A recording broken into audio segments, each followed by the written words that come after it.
So discretionary effort. How is it that you've come to work in whatever organization that you work in? Did someone do you a favor? Did you just show up and they did you a favor and say, hey, come on in to this organization? Chances are probably not. And unless you're an entrepreneur and you make things happen, that's super. But most of us have a contract that we either signed or that we've committed to, that I will do X amount of work for X amount of pay, and I will do certain things, and then there are definitely things that are out of my frame of reference that I won't be responsible for. So we have what we call a job description, and typically individuals, and Dr. William Glasser talked about this a lot in his choice theory. And basically, I'll sum up his choice theory by saying this: that people do what they want, when they want, and only when they want to do it. That's basically the crux of his choice theory. And so when we sign those contracts, or when we come into relationship with an employer, we have told that employer that I will do the job. I will do what's asked of me. I will make the number of widgets. I will think in a certain way. I'll use your processes, all sorts of things. These are the things that we agree to in contract with our employer. So, given that, most of us try to live up to those contracts. We try to do what's asked of us, and we try to do the best we can to comply with those contracts. And so how does this relate to discretionary effort? Discretionary effort is not saying that I won't comply with the contract. I will comply with the contract. But the level at which I choose to give to that contract is up to me. I can keep my job doing 70% of what I'm supposed to do. So I can perform at 70%, and that will be adequate to fulfill my contract. But what does my employer want from me? How do I get raises? How do other people see me as being valuable in the organization? Is it giving 70%? Do you know people in your organization that give 70%? What are the things that people think about them?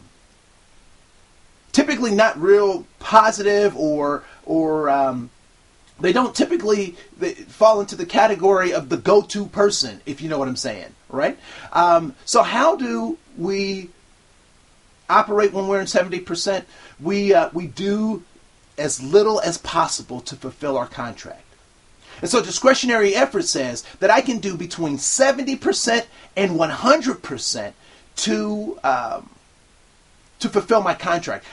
But that's up to me. And what is that discretionary effort based on? It's based on my attitude. Am I accomplishing my goals? And some of my goals are directly related to the organization, and some of my goals are directly related to my relationships with people within the organization. And so when I'm able to accomplish my goal, when I have the right tools, I have the right atmosphere, I have the right support, I'm able and I desire to fulfill my contract at 100%. However, when I don't have the right resources and the environment that I have around me is poor, be it a physical environment or be it an attitudinal environment, if I'm being harassed, if I'm being belittled, what kind of percentage do you think I'm going to give to my organization? I'm going to do as little as possible. Now, this is what's really interesting. As a high school teacher, when my students were upset with me, they would punish me by not doing their homework. Yes, their punishment for the teacher was not doing their homework. Now, the interesting thing is that didn't work. They weren't punishing me. But they thought that through displaying those negative attitudes that they would actually get their goal, that my behavior would change.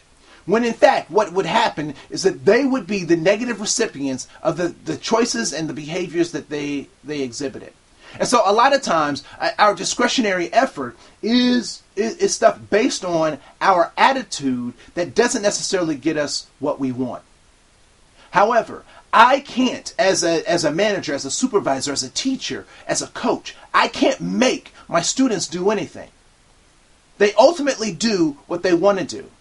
And so one of the things that I've learned in terms of discretionary effort is that first I must understand what people's goals are. So I do a little investigative process. I give them assessments. I want to find out where their strengths are, how we build on those strengths, and what kinds of tools do I need to give them so that they can A, use their strengths, and B, so that they can accomplish their ultimate goals. So that's extremely important as a manager and supervisor and teacher, to make sure that I know what those goals are, so I can help people achieve their goals, so that they can have a good attitude and increase their discretionary effort. The other part is that it's important to realize that let me use this parable. How does one catch fish? You typically take a rod and a reel, and you have a hook, and you put something on the hook, and you cast that hook into the water, and at some point you hope that a fish bites it. All right. So if I'm going fishing, and I just happen to have a Doritos bag, and I put a Doritos bag on the hook, and I cast that into the lake, will I be catching fish?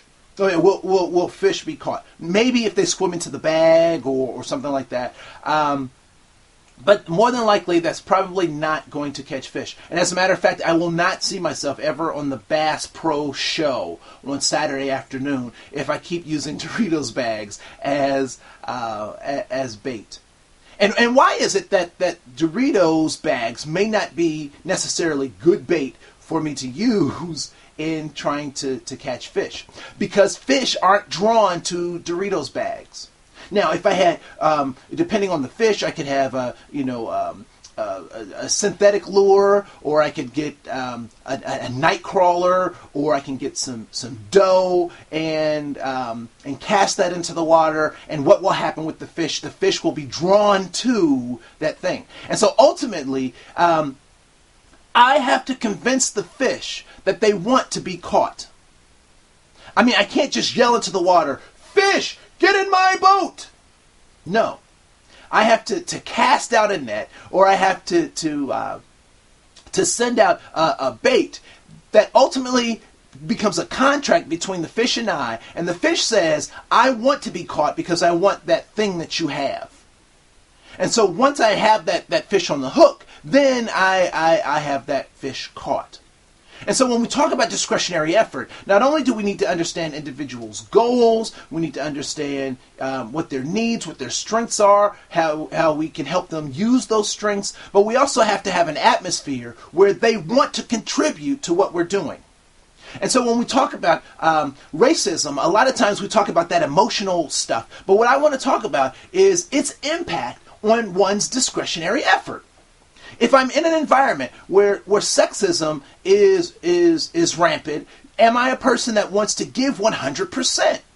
Probably not.